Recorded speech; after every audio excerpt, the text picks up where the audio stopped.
બારિયા સ્ટેટની એ વિશિષ્ટતા હતી કે બારિયાના રાજાઓએ બારિયા સ્ટેટે કોઈ પણ કેન્દ્રીય સત્તાને કદી પણ ખંડણી ભરી ન હતી. આટલું નાનું રજવાડું હોવા છતાં તેણે અફઘાનો, મોગલો, મરાઠાઓ કે અંગ્રેજોને પણ ખંડણી નહોતી ભરી. આ એની વિશિષ્ટતા છે. राजमाता का निधन हो चुका था, लेकिन अपने पीछे वो अपने 2 बेटों को छोड़ गई। राजमाता के दोनों बेटों ने अपना बचपन मोहन में ही गुजारा और जब दोनों युवराज हुकूमत को संभालने के लायक हुए तो दोनों ने अपनी रियासत की सरहदों को दूर तक फैलाने का फैसला किया, जिसके चलते एक भाई ने छोटा उदयपुर बसाया और दूसरे भाई ने देवगढ़ बारिया। ये 2 हुकूमतें ज़रूर थीं, लेकिन इन हुकूमतों को चलाने वाला खून एक ही था और दोनों हुकूमतों का निशान वही था, एक टूटी हुई तलवार जो हुकूमत के ताज से निकले हुए एक हाथ ने थामी हुई है और नीचे संस्कृत में लिखा है स्मरणम वर्तते। इसका मतलब भी वही है, याद जो हमेशा जिंदा रहती है।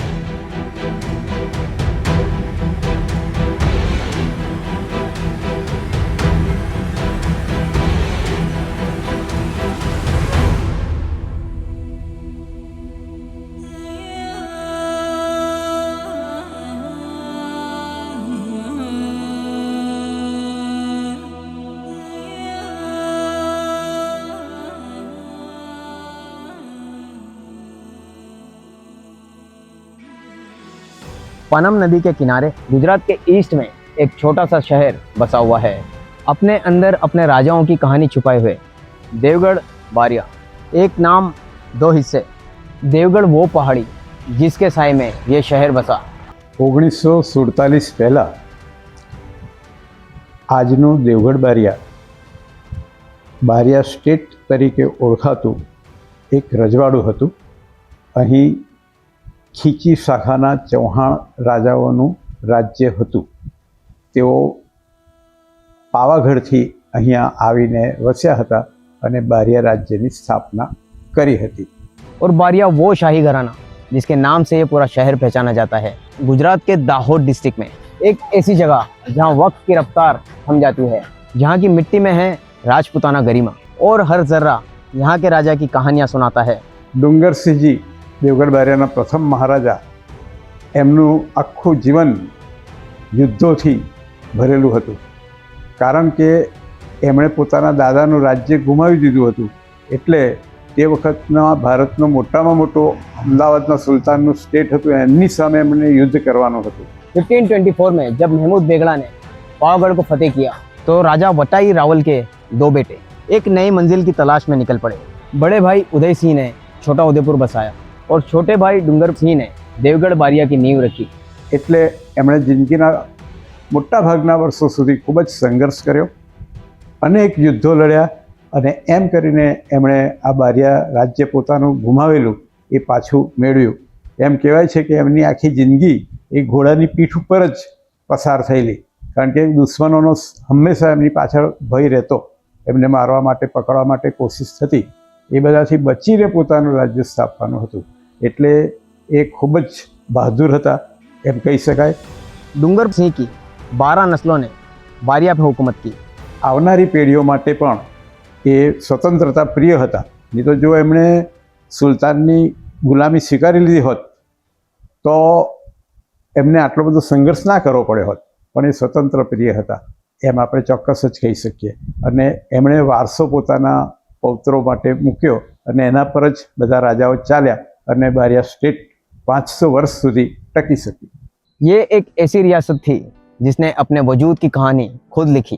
1785 में बारिया का ब्रिटिशर्स से ऑफिशियली राब्ता बना और आगे चल के ये रियासत ब्रिटिश राज के बॉम्बे प्रेसिडेंसी का हिस्सा बनी। અંગ્રેજ રિયાસત સાથે ઘણા સારા અને મૈત્રીપૂર્ણ સંબંધો હતા. અંગ્રેજો પણ બારિયાના રાજાઓને ખૂબ જ માન આપતા હતા અને સમગ્ર દેશમાં બારિયાના જે રાજા હતા એમનું આગવું ગૌરવ હતું, કારણ કે અહીંના મહારાજા રણજીતસિંહજી છે એમને અંગ્રેજોએ સરનો ઇલકાબ આપ્યો હતો. लेकिन कहानी यहाँ ख़त्म नहीं होती। एच महारावल जयदीप सिंह जी देवगढ़ बारिया के राजा, विजनरी और एक राजयोगी थे। सर रणजीत सिंह के बाद उनके पोते जयदीप सिंह जी ने 1948 में यहाँ का राज संभाला। ब्रिटिश चले गए, हिंदुस्तान आज़ाद हुआ और बारिया का विलय हो गया बॉम्बे स्टेट में। મહારાજા રણજીતસિંહજીના પુત્રનું નામ હતું સુભગસિંહજી, પરંતુ દુર્ભાગ્યે સુભગસિંહજી માત્ર 25 જ વર્ષનું આયુષ્ય ભોગવી શક્યા.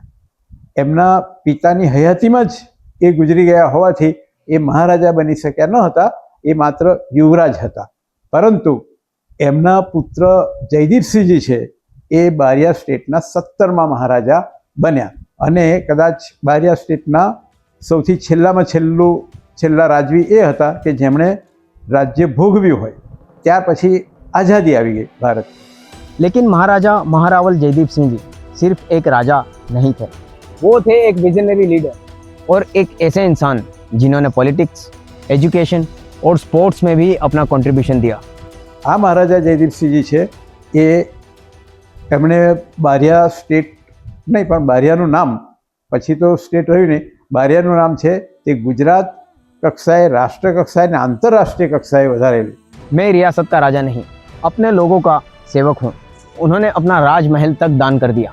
બારિયાના મહારાજા જયદીપસિંહજી છે એ ખૂબ જ દાનવીર હતા અને દૂરંદેશી દીર્ઘદ્રષ્ટિવાળા હતા. એમણે બારિયાના લોકોના કલ્યાણ માટે, ખાસ કરીને શિક્ષણ અને રમતગમતના વિકાસ માટે ખૂબ જ કામ કર્યું અને એ હેતુ થઈને એમણે બારિયાની અંદર જે રણજીતસિંહજી જીમખાના, જેને ક્લબ કહેવામાં આવે છે, એ રમતગમતનું વિશાળ મેદાન, એ મકાન, એ બધું જ એનું દાન કરી દીધું. સ્પોર્ટ્સ ઓથોરિટી ઓફ ગુજરાત એને આપી દીધું અને એને પરિણામે જ એકલા બારિયાના નહીં પણ સમગ્ર ગુજરાતના રમતવીરો છે એનો આજે પણ લાભ લઈ રહ્યા છે. आज भी देवगढ़ बारिया का ये स्पोर्ट्स कॉम्प्लेक्स तैराकी, आर्चरी, कुश्ती और जूडो जैसे खेलों में एक्सीलेंस का मरकज है और गुजरात गवर्नमेंट उनके नाम पर जयदीप सिंह बारिया स्पोर्ट्स एवॉर्ड भी देती है। એટલું જ નહીં, મહારાજા જયદીપસિંહજીએ પોતાની ખાનગી માલિકીનું જે મકાન હતું ભવ્ય અને જૂનો, એકદમ જૂનો રાજમહેલ હતો, એ પણ કોલેજ બનાવવા માટે આપી દીધો. આજે એ કોલેજ ધમધોકાર ચાલે છે અને પોતાના પિતાના નામ પરથી એનું નામ યુવરાજ સુભગસિંહજી આર્ટ્સ કોલેજ એવું રાખવામાં આવેલું છે, જે આજે પણ કાર્યરત છે. અને એમણે આ સિવાય પણ ઘણા બધા દાન આપેલા અને ખેતીવાડી ક્ષેત્રે, રમતગમતના વિદ્યાર્થીઓ, એ બધાને માટે એમણે ખૂબ જ કામ કરેલું. उनका कनेक्शन सिर्फ गुजरात तक नहीं था। सैम पित्रोदा जो बाद में भारत के टेलीकॉम रिवॉल्यूशन के आर्किटेक्ट बने, उनकी मुलाकात पहली बार महाराजा जयदीप सिंह जी से उनके दिल्ली वाले बंगलों में हुई थी और वही मुलाकात बनी नए भारत का नया सफ़र। એ જ્યારે દિલ્હીમાં હતા ત્યારે એમને સેમ પિત્રોડા છે તે મળવા આવેલા અને પોતાની પાસે જે બી કંઈ એબિલિટી છે કે કંઈક નોલેજ છે એ બધાની એમણે વાત કરેલી. ત્યારે જયદીપસિંહજીને લાગ્યું કે આ માણસ દેશ માટે ખૂબ જ ઉપયોગી થઈ પડશે. એટલા માટે એમની સારી એવી ઓળખાણ અને રાજકારણમાં એમની વગ અને એમનો એવો પ્રભાવ હતો, તેથી તેઓએ રાજીવ ગાંધી સાથે સેમ પિત્રોડાની મુલાકાત કરાવી અને રાજીવ ગાંધીએ પછી સેમ પિત્રોડાને ઘણી બધી જવાબદારી સોંપી અને ટેલિકોમ વગેરે ક્ષેત્રમાં ભારતે અભૂતપૂર્વ પ્રગતિ કરી. એના પાયામાં મહારાજા જયદીપસિંહજી જે માણસ પારખું હતા એમણે સેમ પિત્રોડાને પારખી લીધા. राजमाता उर्वशी देवी और उनके बेटे एच महाराजा तुषार सिंह जी, जिन्होंने पॉलिटिक्स में और सोशल सर्विसेज में अपना कंट्रीब्यूशन दिया। उनके दो शहजादे कुंवर अनुरोदय सिंह और कुंवर निर्भय सिंह, और इस तरह ये सिलसिला अपनी लेगेसी को लगातार आगे बढ़ाता जा रहा है। મહારાજા જયદીપસિંહજીના એકમાત્ર પુત્રી, એકમાત્ર સંતાનનું નામ ઉર્વશી દેવીજી હતું. આ ઉર્વશી દેવીજી આજે રાજમાતા ઉર્વશી દેવીજી તરીકે ઓળખાય છે. દેવગઢ બારિયા અને આજુબાજુના ગામોમાં પણ બધા એમને પ્રેમથી બાપુરાજ સાહેબના નામથી ઓળખે છે. દેવગઢ બારિયાની અંદર નગરપાલિકાના પ્રમુખ તરીકે પણ રહ્યા. એ દરમિયાન એમણે જનહિતના અનેક કામો કર્યા હતા. એમની સેવાનું એક ઉદાહરણ એ છે કે જ્યારે કચ્છની અંદર ભૂકંપ આવ્યો ત્યારે તેમણે 3 ગામ પોતે દત્તક લીધેલા અને 3 ગામ વસાવેલા, અનેક મકાનો પોતાના ખર્ચે બનાવડાવેલા અને પોતાની વગ વાપરી અને 3 ગામો છે કચ્છમાં ઊભા કરેલા. આ એમનું બહુ મોટું કામ હતું. એનો તે વખતે વિરોધ પક્ષના નેતાઓએ પણ એમની પ્રશંસા કરી હતી અને એમનું બહુમાન કરવામાં આવ્યું હતું. એટલે બારિયા સ્ટેટના ઇતિહાસમાં અને અત્યારે પણ રાજમાતા ઉર્વશી દેવીજી એક પ્રતિભાશાળી સેવાભાવી વ્યક્તિ તરીકે ઓળખાય છે.